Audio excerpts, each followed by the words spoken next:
Welcome to beautiful Des Moines, Iowa. We are at the Lauridsen Skate Park to give you a little sneak preview of what this place is really like. 88,000 square feet of sprawling concrete, a community hub centered on the Riverwalk to connect different parts of the city.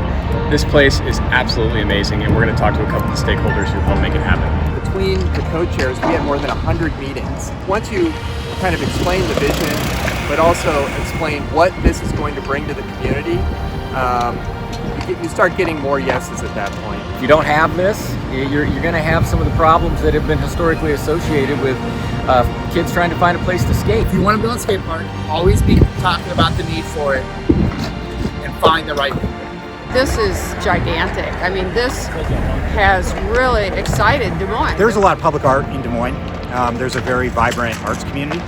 And so whenever we build a new community project, there's always an art element with it. The city sort of realizing that they have a problem. You know, skaters are all downtown. There's no place to go.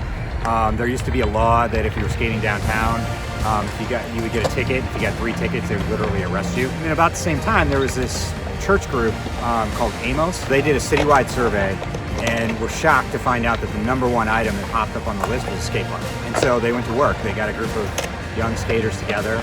They started organizing. They went and talked to the city. Well, considering that it took almost 18 years, there were times where we thought it was dead. I mean, those kids were persistent. The original and Amos article as an organization from the very really first stuck with event it. that Amos held. Why don't we have a skate park? And I looked and I was like, yeah, I don't know. Why don't we do that? They said, why can't we have that in Des Moines? I said, well, we can, but we'll have to work for it. These kids are going to be coming out of here crazy good. Design something for us that we're going to want to skate. This is the result.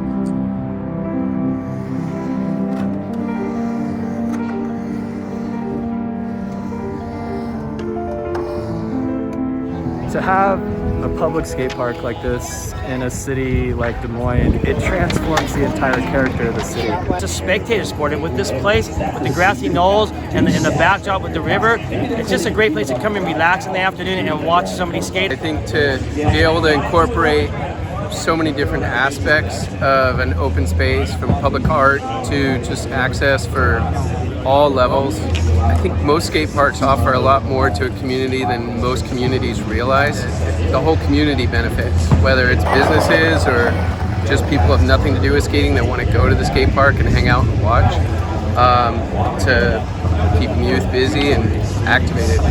It's a fabulous location, and even coming in from the airport, the art and the landscaping and everything that this city has, the river down here, it's gorgeous, absolutely gorgeous.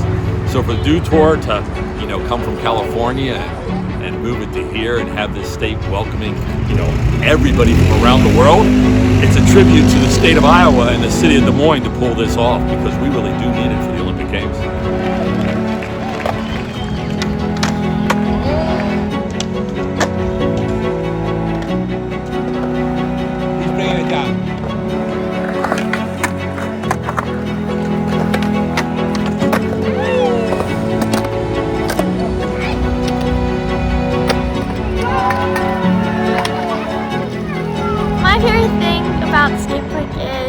Well, there's a lot of people skating, and I feel like it's a great place to make friends and have fun. Skateboarding's been my safe space, and anytime I had things going on, this was really the only place that I'd be able to be me officially. So being able to have a skate park, even just nearby, 20, 30 minutes, is such a game changer.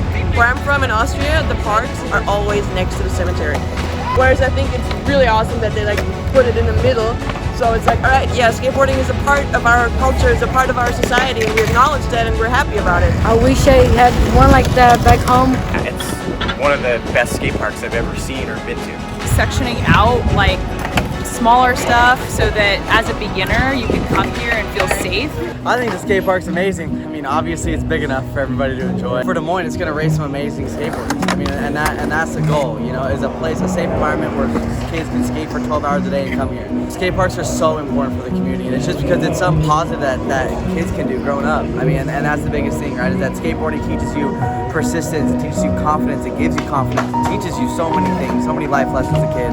and it's so important for communities to have skate parks like this. As a public skate park, Iowa is lucky. The city of Des Moines did it right. They put it downtown on the river. It's a showcase. It's one of the most beautiful skate parks I've ever seen. What a skate park does for a community, it gives them a place to go, a place to ride, a place to go and express themselves and discover who they are. These facilities are not just skate parks anymore, they're all wheels parks. So we have a massive facility that paying hundreds of riders now. Iowa is about to produce some pretty gnarly skaters, is all I can say.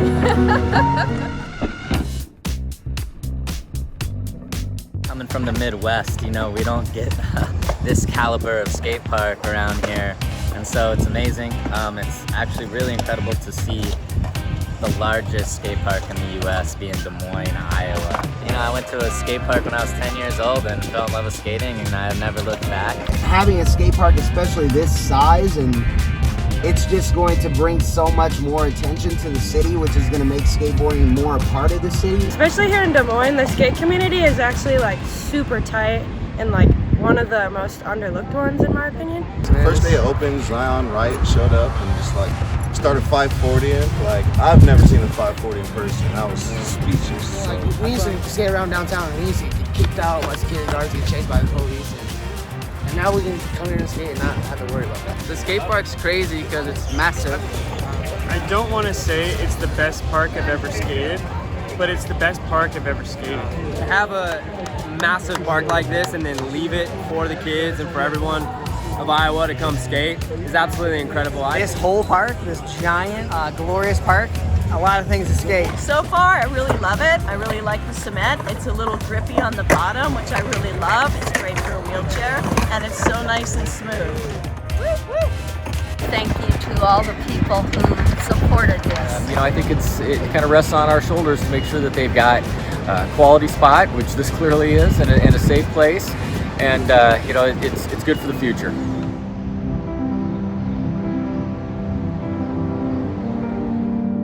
There was a kind of a dogged persistence that I noticed in skaters trying to land, you know, whatever it is that they were trying to learn.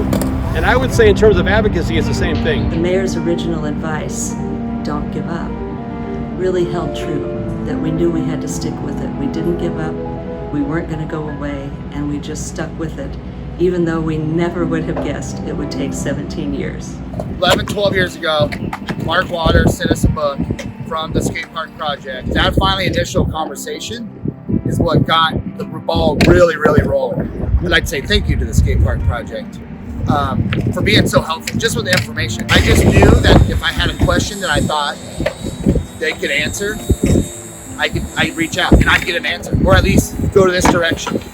You know, it was really nice just knowing that there was that resource available to us.